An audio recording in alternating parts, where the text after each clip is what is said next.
Assalamu alaikum, my dear students. You are most welcome to my class. Hope you are fine. I am also staying well by the grace of the Almighty Allah. I know that you are staying home and you are taking preparation for your final exam. You are studying because your main duty as a student is to study. আমি জানি তোমরা তোমাদের বাবা মায়ের তত্ত্বাবধানে বাড়িতে অবস্থান করছো এবং তোমাদের পড়াশোনা কার্যক্রমটি কন্টিনিউ রেখেছো। তোমাদের এই পড়াশোনা কার্যক্রমে সহযোগিতা করার জন্য আজকে তোমাদেরকে ইংরেজি ক্লাসে স্বাগত জানাচ্ছি। তোমাদের English teacher Mohammad Ruhul Amin. I am going to take an English class of the students of class 5, and the topic that I am going to discuss with you, instruction based question and some rearrangements. These two are very common for the students of class 4 and 5 because instruction based, if you learn this, what will be the outcomes? আমরা instruction based এই প্রশ্নগুলো এজন্য solve করি যে আমরা কোনো instruction পড়ে আমরা সেটার উপর ভিত্তি করে আমরা কোশ্চেন অ্যান্সার সলভ করতে পারি কিনা সেটা হচ্ছে একটি গুরুত্বপূর্ণ বিষয়। পাশাপাশি rearrange, you know that sentence rearrange is a very important part because you have to build up sentence. প্রত্যেকটি ভাষাই সেন্টেন্স দিয়ে তৈরি, তাই তোমাকে সেন্টেন্স গুরুত্ব সহকারে জানতে হবে, how to rearrange words in a sentence. তাহলে কথা না বাড়িয়ে চলো আমরা ক্লাসে ফেরত যাই। So let's move to our class. প্রথমে আমরা একটা ইনস্ট্রাকশন বেসড কোশ্চেন সলভ করব। প্রথমে আমরা কোশ্চেনটি একটু আলোচনা করে নেই। Read the instructions about making mango ice cream, অর্থাৎ এখানে আইসক্রিম তৈরি হবে যেটার ম্যাঙ্গো ফ্লেভার দিয়ে, mango ice cream. Then answer the following questions, এরপর আমাদের ফলোয়িং যে তিনটা কোশ্চেন আছে এগুলোর আমরা অ্যান্সার করব। তবে এই অ্যান্সারগুলো হবে হচ্ছে এই ইনস্ট্রাকশনগুলোর উপর ভিত্তি করে। টেক সাম ম্যাঙ্গো স্লাইসেস, কয়েক টুকরো আমের স্লাইসেস মানে টুকরো নিতে বলছে। মিল্ক, দেন দুধ নিতে বলেছে, অ্যান্ড সুগার, চিনি। Mix them in blender machine, অর্থাৎ ব্লেন্ডার মেশিনের মধ্যে এগুলো নিলে সুন্দর একটা মিক্সচার হবে। Put some white cream in the mixture, এরপর তোমরা হোয়াইট ক্রিম অর্থাৎ হোয়াইট ক্রিমটা নিতে হবে, সাদা ক্রিমটা নিতে হবে, সেটা মিক্সচারের সাথে মিশাতে হবে। Put them in the ice cream box, এরপর আমাদের যে আইসক্রিম বক্সগুলো আছে সেগুলোর মধ্যে আমরা রাখবো। Keep the ice cream box in the refrigerator, এবার সেটাকে আইসক্রিম, দ্যাট মিনস এটাকে লিকুইড থেকে যখন আমরা এটাকে সলিড বানাতে চাইবো তখন হচ্ছে আমরা এটাকে রেফ্রিজারেটরে রাখবো যাতে করে এটা ফ্রিজিং হয়ে আইসক্রিমটা তৈরি হয়। What do you need to make a mango ice cream, তাহলে ম্যাঙ্গো আইসক্রিম তৈরি করার জন্য তোমার কি কি প্রয়োজন, তোমার কি প্রয়োজন, এটা হচ্ছে প্রথম প্রশ্ন। Why do you put them in a blender machine, কেন তোমাকে এইগুলো ব্লেন্ডার মেশিনের মধ্যে রাখতে হবে। এবার হচ্ছে how do you make chocolate ice cream, এখানে দেখো একটু ট্রিকি, ট্রিকি মানে কৌশলী, কৌশলটা হচ্ছে এখানে বললো ম্যাঙ্গো আইসক্রিমের কথা কিন্তু এখন বলছে তুমি কিভাবে চকলেট আইসক্রিম তৈরি করবে। Right in at least 3 sentences, কমপক্ষে 3 বাক্যে লিখতে বলেছে। তাহলে যে ম্যাঙ্গো আইসক্রিম তৈরি করা জানে তার জন্য কি চকলেট আইসক্রিম তৈরি করা কঠিন হবে? নিশ্চয়ই কঠিন হবে না। কেন কঠিন হবে না? সে জানে একটা দ্যাট মিনস আইসক্রিম তৈরি করতে কি কি প্রয়োজন সেটা সে জানে। সো আমরা দেখতে পেলাম এখানে কিছু ইনস্ট্রাকশন এবং সেই অনুযায়ী কোশ্চেন। তাহলে নেক্সট আমরা এবার অ্যান্সার বের করব এবং কিভাবে ইনস্ট্রাকশন থেকে অ্যান্সারগুলো পাবো সেটা নিয়েই আমাদের পরবর্তী স্লাইড। সো সি, আমাদের প্রথম প্রশ্নটি ছিল হোয়াট ডু ইউ নিড, তোমার কি প্রয়োজন two make a mango ice cream, একটি ম্যাঙ্গো আইসক্রিম তৈরি করতে তোমার কি প্রয়োজন। তাহলে আমরা প্রথমেই জানি আমাদের ম্যাঙ্গো আইসক্রিম তৈরি করতে ম্যাঙ্গো স্লাইসেস প্রয়োজন, মিল্ক এবং সুগার প্রয়োজন, এই তিনটা। পাশাপাশি আমরা আরও অ্যাড করতে পারি কি হোয়াইট ক্রিম দরকার, দেন রেফ্রিজারেটরও দরকার হতে পারে, রেফ্রিজারেটর হতে পারে দরকার, বক্স দরকার হতে পারে, আইসক্রিম বক্স দরকার হতে পারে। সো এগুলোর অনেকগুলোই লেখা যেতে পারে বা এই ৩টা লিখলেও হবে। তাহলে mango slices, milk and sugar, তারপরে আমরা দিতে পারি হোয়াইট ক্রিম, এরপর আর হতে পারে কি রেফ্রিজারেটর এটসেট্রা। তবে রেফ্রিজারেটর না দিলে হবে। আমরা এভাবেই অ্যান্সার লিখব, mango slices, milk and sugar. এবার বলছি B number question, why do you put them in a blender machine. Blender machine, blend শব্দের অর্থ হচ্ছে চূর্ণ বিচূর্ণ করা, অর্থাৎ ভেঙে গুঁড়ো গুঁড়ো করা। একটা ভালো মিক্সচারের জন্যই তো আমরা কি চাই, ব্লেন্ডার মেশিনে রাখবো। তাহলে আমরা দেখো প্রশ্ন থেকে উত্তর সাজাবো, why do you put them, তাহলে উই পুট দেম, ইউ মানে কারা, আমরা, তাহলে we put them in a blender machine, এই অংশটুকু আমরা একদম এখানে লিখবো, we put them in a blender machine. Why দিয়ে প্রশ্ন করলে কয়েকভাবে উত্তর করা যায়। তার মধ্যে একটি হচ্ছে টু দিয়ে উত্তর করা। তাহলে we put them in a blender machine to mix the ingredients well. Ingredients মানে হচ্ছে উপাদান বা উপকরণ। অর্থাৎ যেগুলো দিয়ে আমি এই আইসক্রিমটা তৈরি করব সেই উপকরণগুলো সুন্দর মিক্স করার জন্য। To mix the ingredients well. Ingredients শব্দটি হচ্ছে উপাদান বা উপকরণ। তাহলে উপকরণ বা উপাদানগুলো সুন্দরভাবে মিক্স করার জন্যই মূলত আমি এগুলোকে ব্লেন্ডার মেশিনের মধ্যে রাখবো। আমাদের থার্ড কোয়েশ্চেন ছিল how do you make chocolate ice cream? কিভাবে আমরা চকোলেট আইসক্রিম তৈরি করব? Write in at least 3 sentences.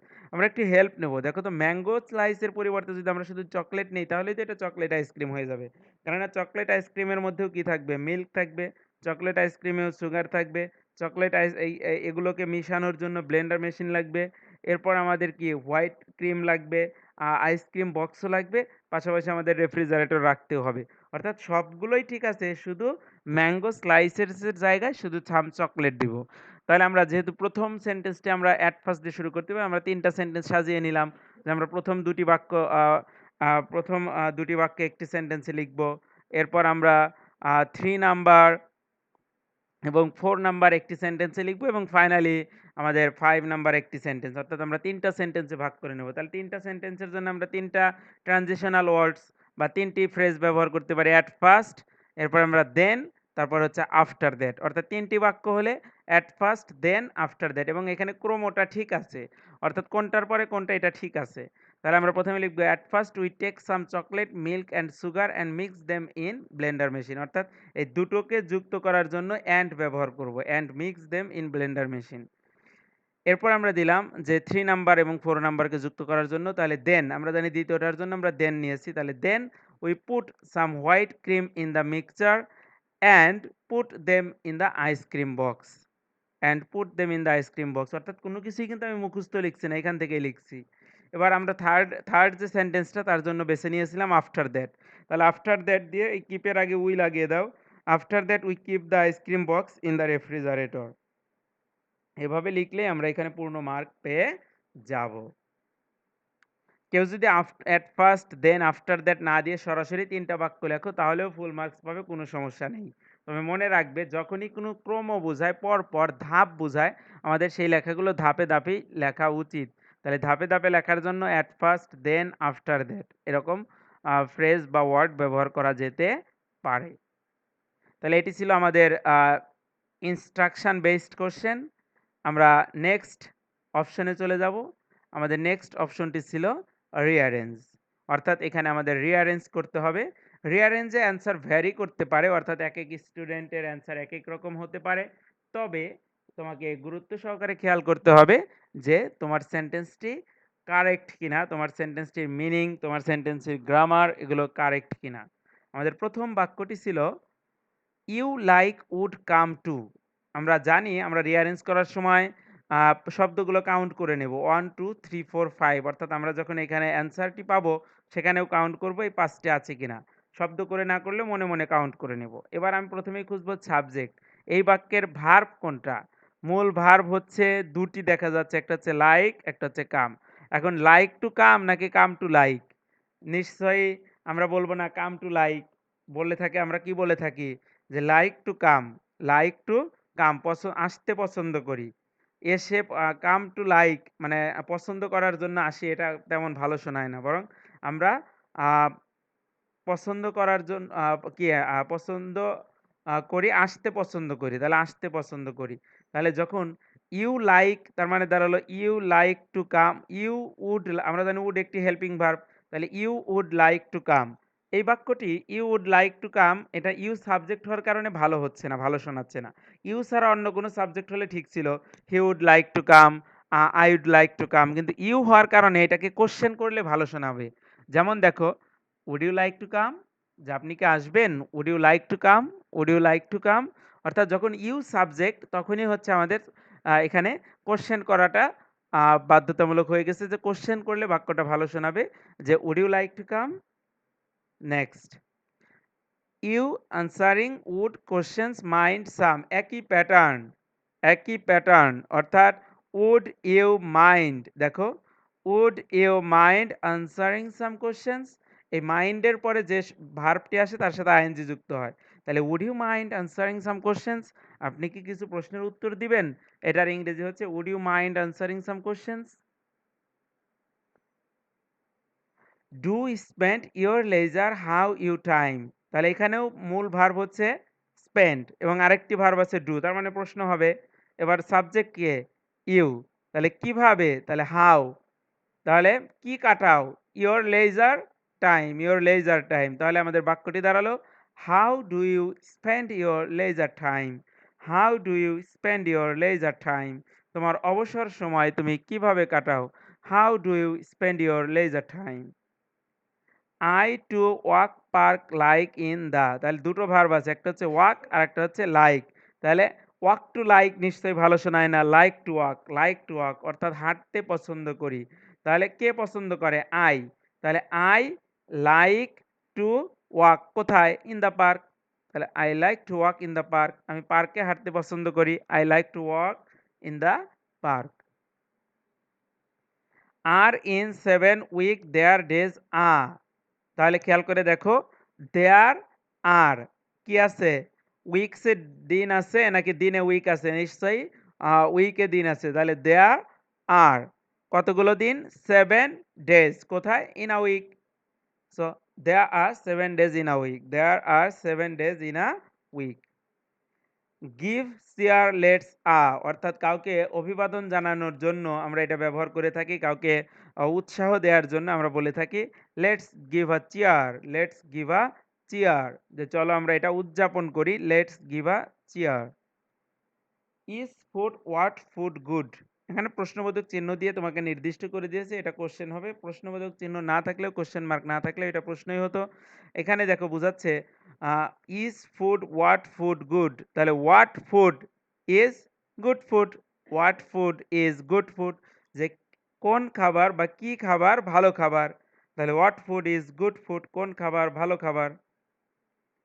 Give grains energy আজ, তাহলে এখানে ভার্ব কোনটা, গিভ, তাহলে গিভ দেয়, কাদেরকে দেয়, আজ আমাদেরকে দেয়, কি দেয়, এনার্জি দেয়, কে দেয়, গ্রেইনস, তাহলে গ্রেইনস গিভ আজ এনার্জি, গ্রেইনস গিভ আজ এনার্জি, সরি এখানে আজটা স্কিপ হয়ে গেছে, গ্রেইনস গিভ আজ এনার্জি, গ্রেইনস গিভ আজ energy, grains give us energy, grains give us energy, so grains give us energy. Next, and strong make protein dairy us, তাহলে খেয়াল করে কি পাচ্ছি আমরা, protein and dairy make us strong, কেউ যদি এভাবে লেখো dairy and protein make us strong, no problem, protein and dairy অথবা dairy and protein make us strong, অর্থাৎ আমিষ এবং স্নেহ আমাদেরকে কি করে, শক্তি দেয়।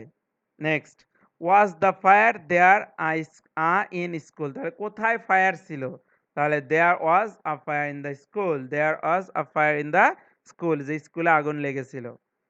Put the fire fire fighters out, দা আমরা জানি নিভানোর ইংরেজি কি, পুট আউট, তাহলে নিভালো, কে নিভালো, ফায়ার, দ্য ফায়ার ফাইটার্স কি নিভালো, আগুন, দ্য ফায়ার, তাহলে আমরা পাচ্ছি the fire fighters put out the fire, the fire fighters put out the fire. A volunteer joined department he fire, তাহলে সাবজেক্টকে হি, কি করলো, জয়েন্ট, কোথায়, ফায়ার ডিপার্টমেন্ট, কেমন ফায়ার ডিপার্টমেন্ট, ভলান্টিয়ার, তাহলে he joined a volunteer fire department, he joined a volunteer fire department.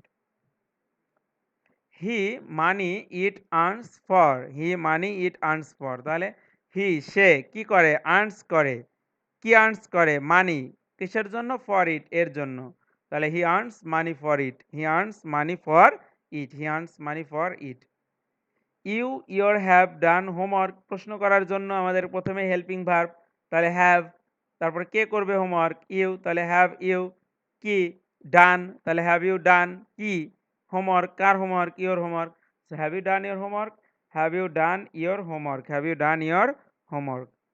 Children games the and sing play, তাহলে এখানে দুটো ভার্ব দেখা যাচ্ছে, একটা হচ্ছে সিং আর একটা হচ্ছে প্লে গেমস, তাহলে দুইটার একটা সাজানো যাবে, the children play games and sing অথবা the children sing and play games, দুটোর একভাবে লিখলে হবে, the children subject play games and sing অথবা the children sing and play games দুটোর একভাবে সাজালেই তোমার অ্যান্সার হয়ে যাবে।